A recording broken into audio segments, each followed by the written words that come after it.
Well,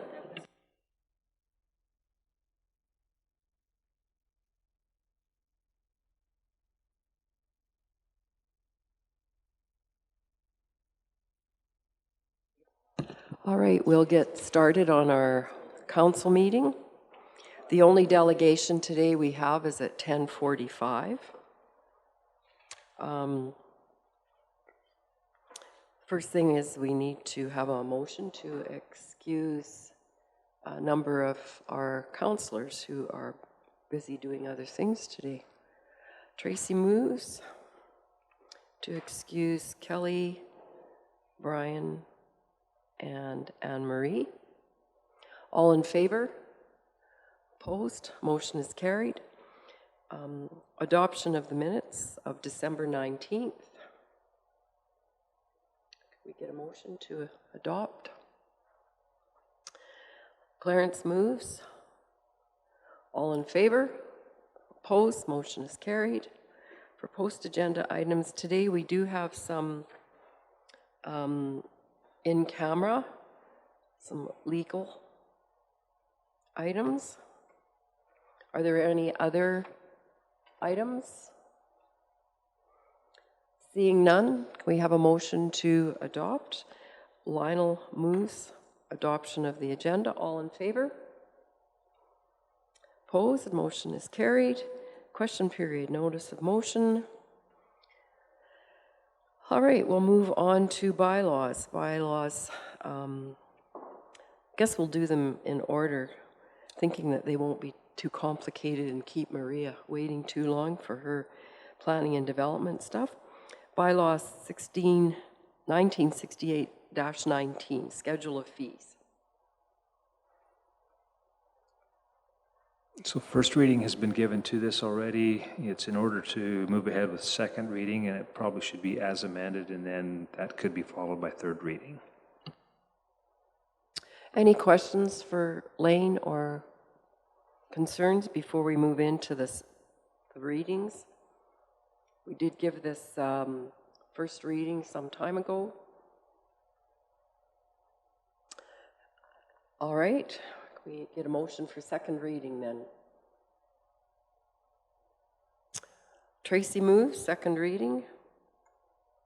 You said with edits. All right, all in favor? Opposed? Motion is carried. And then for third reading, we need a motion for third reading. Lionel moves. All in favor? Opposed? Motion is carried. Moving on to item 8.1, the Planning and Development Report. Thank you, Maria. Welcome back. Thank you. It's sort of funny today for some reason. It feels like my first meeting ever or something. Christmas and people being away. Starting with the Planning and Development Report. Okay, so I think my first report, I did say I was going to make it fun and exciting, and then this is what you get. But I'm always trying to find something, and maybe one day it will be fun and exciting. But this is the 2019 in review. We start off with subdivisions. This year, in 2019, it looks like there was quite a few more subdivisions than previous years.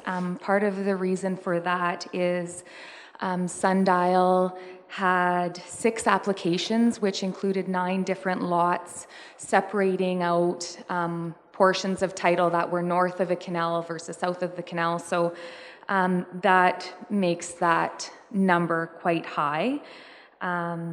The Tilly Ponds that we just saw is 3 lots, so that's the reason for that high number. Land use amendments was the same as 2018.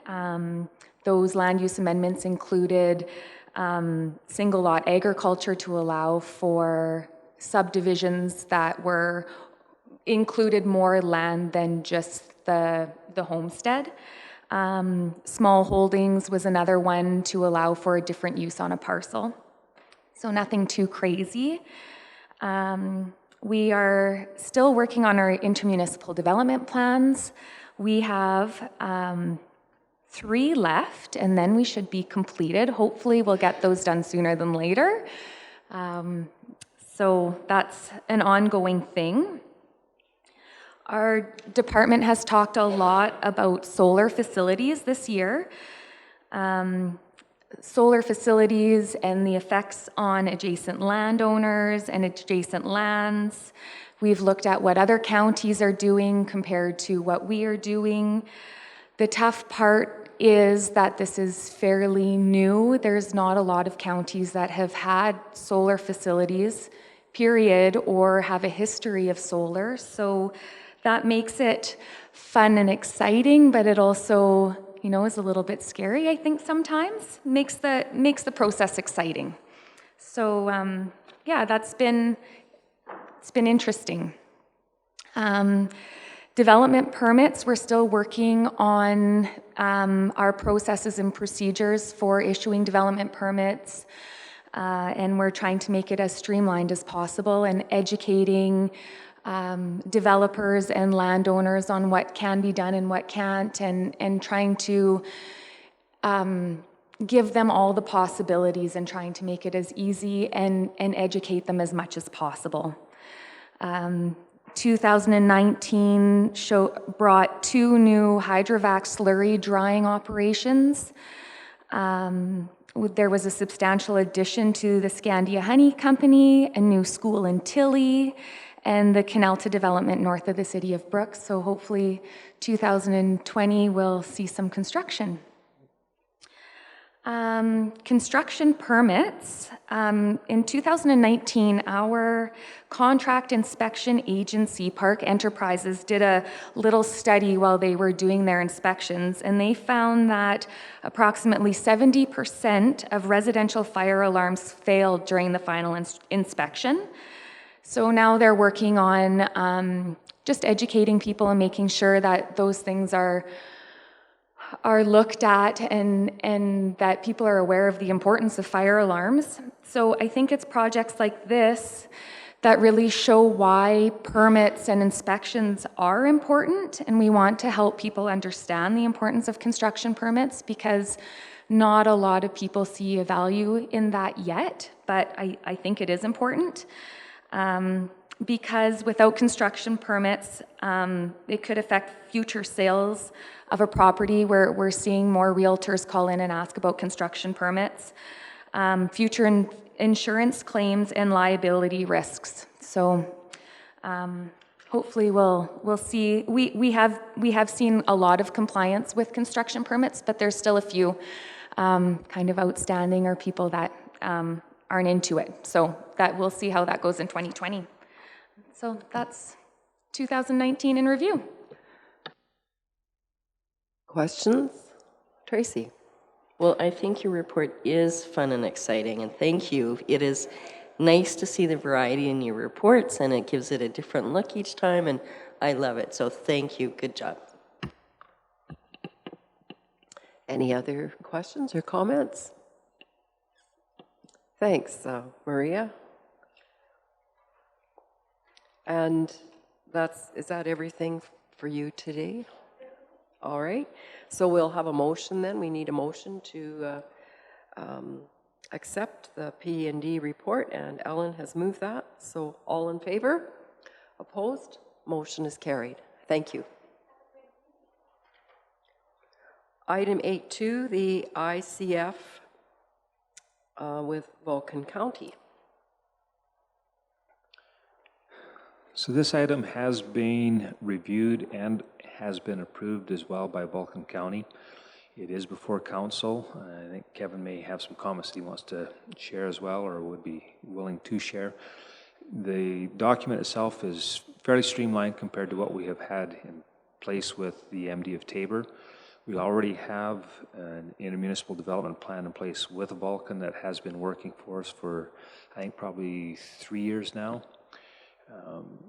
The document that you have before you for this ICF arrangement certainly meets the requirements. The Department of Municipal Affairs has actually relaxed the requirements somewhat for ICF agreements between rural municipalities, and it would be appropriate for council to grant approval to it.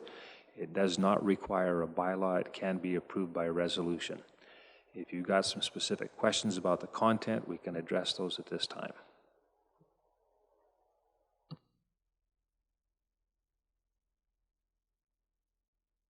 Questions or comments? Tracy? I just had found on page 8 under emergency services, I think it's a typo. It didn't flow with me, the sentence. So it says Vulcan County and the County of Newell are both signatories of Southern Alberta Emergency Management Resource Sharing Agreement, and such have a formalized the system and procedures. Like, does the have to be in there? And such have a formalized system? It just didn't roll with me. Maybe I...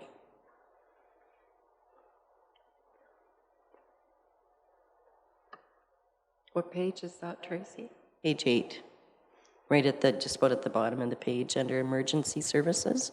And as such, have a formalized... Yes, the reference to the should be deleted from that. It is an error.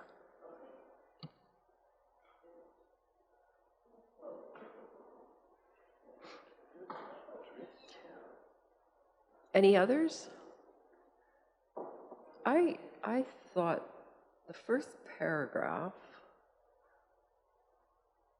the last line of the first paragraph, I guess that'd be page 2 of 9. I just didn't know what a viable regional municipality, I don't know, that was the one for me that didn't read quite right, but I'll let you guys decide. I read it a couple times and just...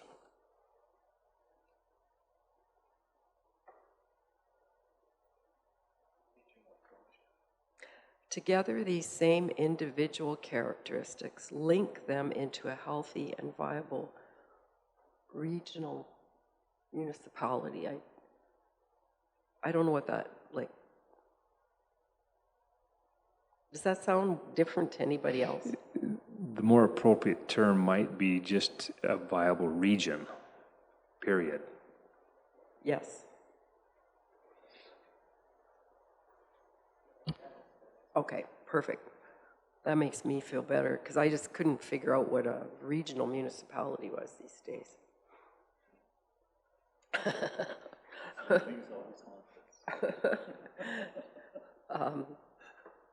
See, I've already forgotten. I had another comment about the second paragraph, but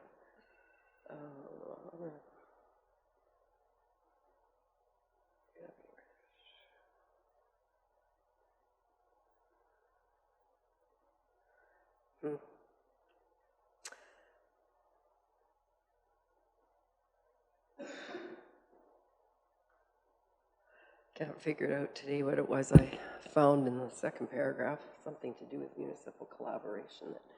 I have a question mark, but today I can't find it, so it must be Lionel. Just a comment. I did appreciate the fact that it was more streamlined than the other ones we dealt with, and so I did like that part of it. I could cut out some more stuff, but I wouldn't. Yes, it was refreshing, sort of, to be able to just do your own document and write it down. Well done. Kevin. Anne-Marie, so these documents, or this document, doesn't add a whole lot to the way we do business. I mean, they're more fluffy than they are substance. But yeah. The nice thing about this document is that it does outline a process should there become disputes between the municipalities and a way to advance it, as well as it opens up the communication lines. But really, at the end of the day, for all the work that goes into them, they don't add a whole lot. But it is a simplified version, and it's because the new government has made those changes and allowed us to do this. So I think we'll be seeing a couple more come just like this. Yep. No, appreciate the efforts for sure. So, do we feel comfortable making a motion to approve the ICF with Vulcan County? Clarence? Also move. Were there any other questions? Further discussion? All in favor? Opposed? Motion is carried. Which takes us to the 2020 County of Newell Census. So this item flows out of the discussion that took place about council's interest in realigning the divisional boundaries and the conversation that took place during that meeting about having accurate and updated information. We have reviewed what would be involved in conducting a census. The information that is before you would be the basis for moving ahead with the census in 2020. The estimates that were provided there, we can actually update those. It included a $15,000 amount for the census system fee that is available and would provide for an online option to be pursued. That can actually be revised downward to $10,000. And the estimates that we have included for the other expenditure areas to complete a census, I think, are also high. We want to be conservative on the expenditure side so that we're not lowballing the estimate and then potentially coming in above the project cost if in fact it's going to go ahead. But the main details that we would need to have council comfortable with is that if a census is going to take place, we are suggesting that an enumeration date or the formal census date would be April 15th, and the enumeration period could start sometime shortly after that. We would have it or anticipate that it would all be wrapped up by the middle or the latter part of May. Most people would be at home at some point during that period of time as opposed to still being away in warmer climates.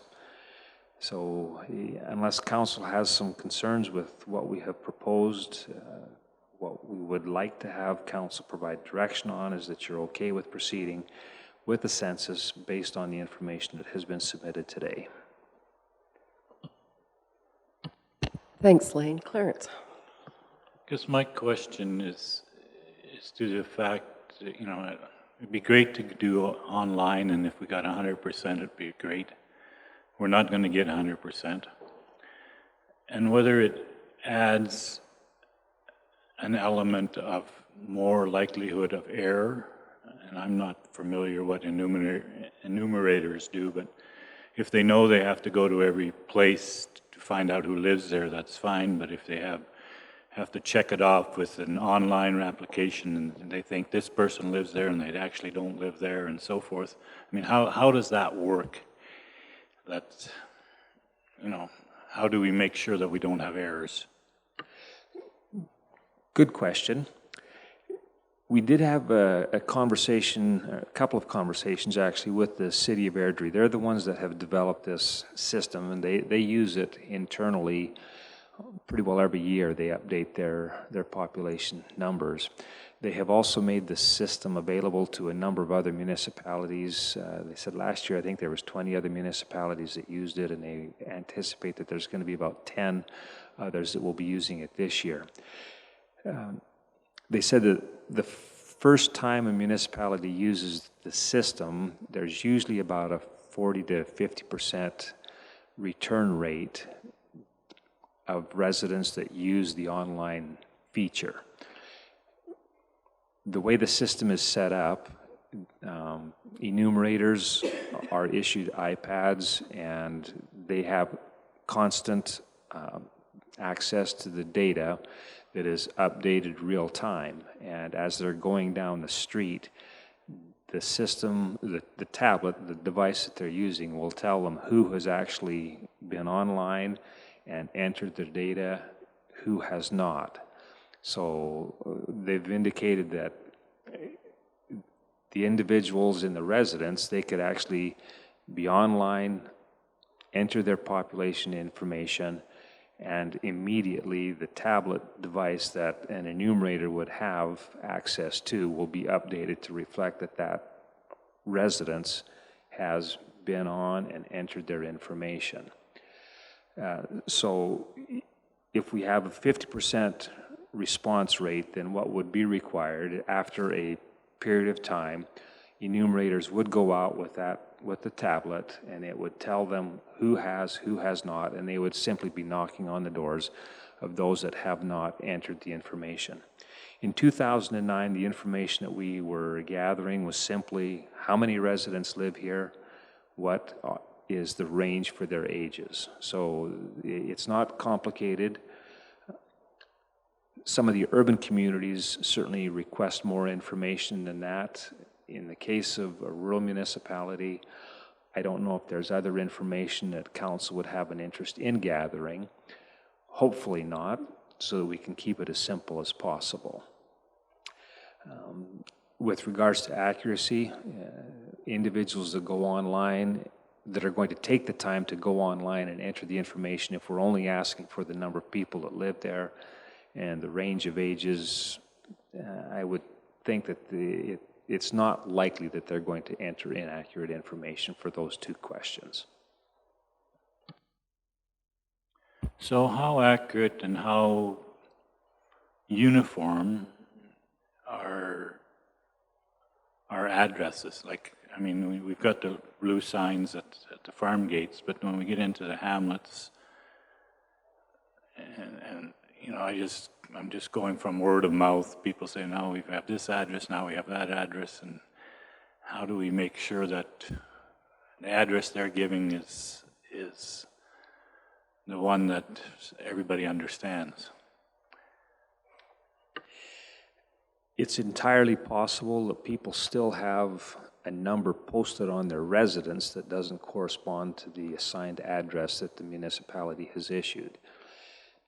The system would be based on what we officially have in our database. And again, the enumerators would be going out there, they would be using the system that we have, the data that we have assigned, and if it doesn't correspond to the house number, they're going to have to make a judgment call and say, this property is this particular assigned address according to the municipality's records. There's always going to be a chance for some error, but we're fairly comfortable, and there's actually been some audits that we have done to try and confirm the accuracy of the rural address system and the numbers that or the assigned address that we have within our database.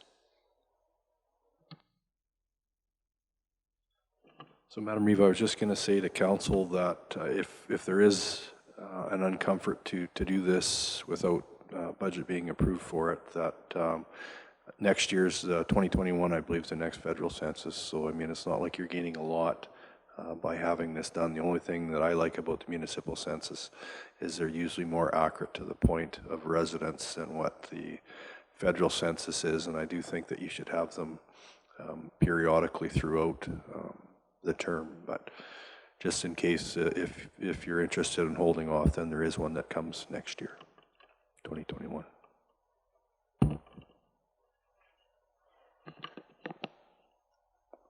Councillor Chrisman mentioned, and I was curious if anyone else knows anything about this, that like in the past, the province would accept municipal census counts, I believe, for grants purposes.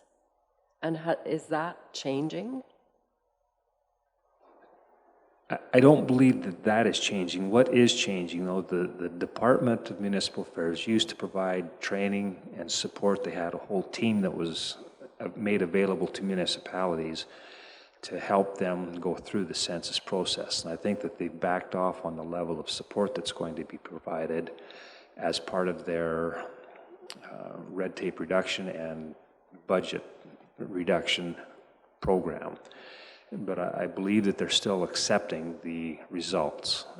We'll confirm that. Okay, that would be. That's a fairly recent announcement that has been made, and I think that there's still some additional detail that needs to come out on that. And yeah, I know in the past that we felt that getting our own numbers were much more accurate than the federal census, because I don't know, it just seemed as though the people employed were much more into actually knocking on doors and finding the people who lived within the county, versus the federal census, where often the people were not local, for one thing, that were doing the count. So I don't have a big problem with spending the money on doing a more local count, as I think this is fairly significant to get the numbers if we're going to proceed. You know, we have not finalized this decision. We said we'd take a look at the 9 electoral divisions, and the reason that we were doing that, in my mind, was to balance out the numbers. So if we're actually going to do that, I think it's important that we know what those numbers are. Wayne? Just one question. How long do you estimate this information will be good for? Well, if your census date is April 15th, it's quite possible that it will be out of date April 16th. People move, things change, but it is going to provide us with more up-to-date information than what we have right now. We know that. Now, the other thing to keep in mind, yes, StatsCan is going to be doing a census next year. The results of that would not be available in time for a realignment of boundaries for the 2021 municipal election. And if that's one of the reasons for moving ahead, then that needs to be kept in mind. Wayne? It would be interesting to have our information then compared to StatsCan for there, and to see how far out the two of them are. So I'll make a motion we proceed with this. Other discussion? Tracy? I just had a question about the budget. So we still can make a budget adjustment because we haven't approved our final budget for the year, right? And where possibly, maybe Matt, where could this money come from? Is there a reserve that we can take it from? If you can give me just a recap on that. Yeah, we'd be able to fund this from our stabilization fund. I would encourage us not to use the language budget adjustment. We will roll this, just because of the timing, into our final budget document, and I'll reference the motion that you make today, but it would be an additional spending approval that you're making today. Ellen? See, now in my view, the MGA gives a range of percentage where they suggest, right, it's not mandatory to give so many in a division, but you can still have a percentage higher, lower, correct? Correct. Now, at this time, if we're getting a census done next year by the federal government, are we going to spend this money while we already are borrowing heavily from our reserves? I'm not in favor of it. Any other comments? Lionel? Well, I think we were quite interested in looking at our boundary adjustments and and reducing our divisions. And so it's kind of imperative that we have this information to move ahead with that. And so I feel that it is appropriate time to do it. Tracy? But aren't some of our numbers really out of whack as far as, like, you have Division 5 and 10 that are, what, 1,100 to 1,300 compared to Rosemary that's like 300? Like, I don't know the exact numbers, but is that not part of, I have felt that that's been part of our discussion, was that our numbers are skewed. Yes, the population distribution that we have right now is significantly skewed. I think what the reference is, though, that we've got data from this 2016 StatsCan census results that we can use that would certainly improve it over what it is right now if we were to rely on that data. The question is whether we want to rely on data that's going to be 4 years old, or do we update it so that it's completely current? I think that's the issue.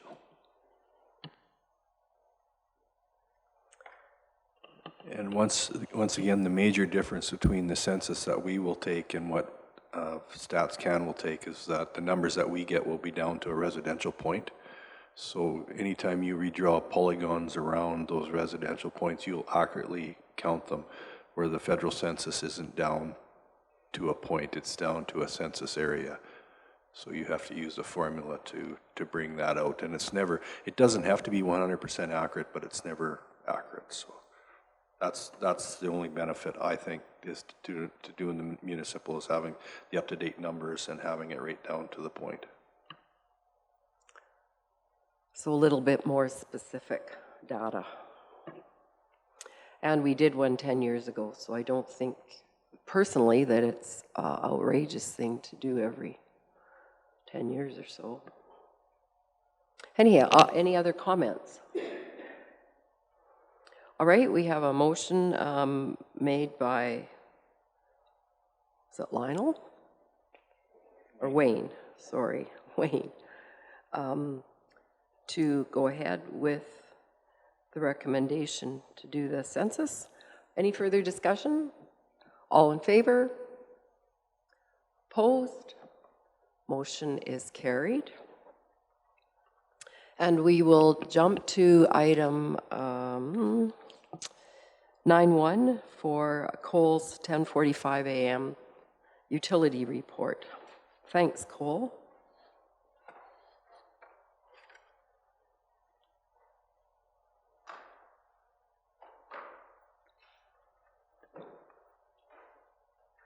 Thank you very much, Reeve Douglas and councillors. I'll start off, if everybody's got the copy of my report that I've submitted. We had some issues with some leaks over the last month. So we've dealt with 3 on behalf of the county, and we also had one internally, NRSC, at the LNR pump station at our booster station inside. So we've dealt with 4 over the last month. So we've been kind of busy.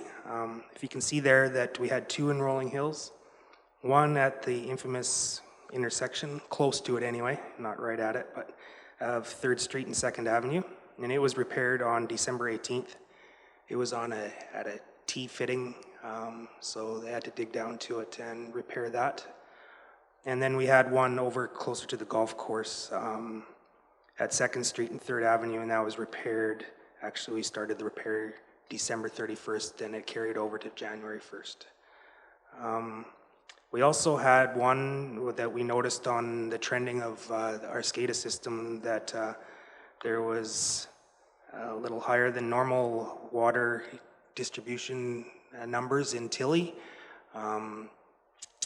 We kind of scoured the village and couldn't find anything leaking outside, so it was found that it was at an abandoned or unoccupied residence in Tilly. They had not turned off their water. They weren't living there, so it was leaking through a break in the home. It had filled their basement up and was going down the sewers. So, but that was found, and it was due to the plumbing rupture in their house. So the water was turned off. And then we also had one in the Bazzano rural area, the part of the County of Newell water project. That was repaired on December 21st. It's just straight north of the town of Bazzano. We also had 5 float and emitter issues that we dealt with. I believe now that we are no longer providing parts for that, or we will provide your customers with troubleshooting and determination of the issues, but they will be responsible to hire the plumbers, which they have in the past, but as far as parts, they'll have to acquire them on their own, but we'll be able to point them in the right direction and stuff like that, so. But 5 issues it was down from the norm over the last couple of years, so usually we were averaging about 10 a month, so. And we had no new hookups to the Newell water project. Wastewater collection, everything's looking normal, and that's the extent of my report. Busy, but short report. So Cole, are the parts available locally on a consistent basis? I haven't done an inventory check on all the local places. I know A to Z does stock the exact same type of float valves, so. But there's other different variations out there that, like plastic ones and stuff like that, that can be sourced, so. It might be something worth touching base with some suppliers, or, you know, just let them know that the county might not be stocking these parts, and then if they had some on their shelf, it wouldn't be a bad idea, kind of thing. Yeah, the only part that worries me about this is that people always try to do it the cheapest way, or some people do, and that could cause us some difficulty. But I think it's important that we make sure that when we say so and so has it, or whoever it is stocking it, that we have parts that are reliable. I think that's, and I don't know how you go about doing that, but it certainly is a concern of mine. That it's a concern of farmers mine. are very, very efficient at making things work, but sometimes it's not very reliable. Right, and I understand that too. And that initially was a concern of mine, but at the end of the day, it's well passed onto their property. They can do whatever they want.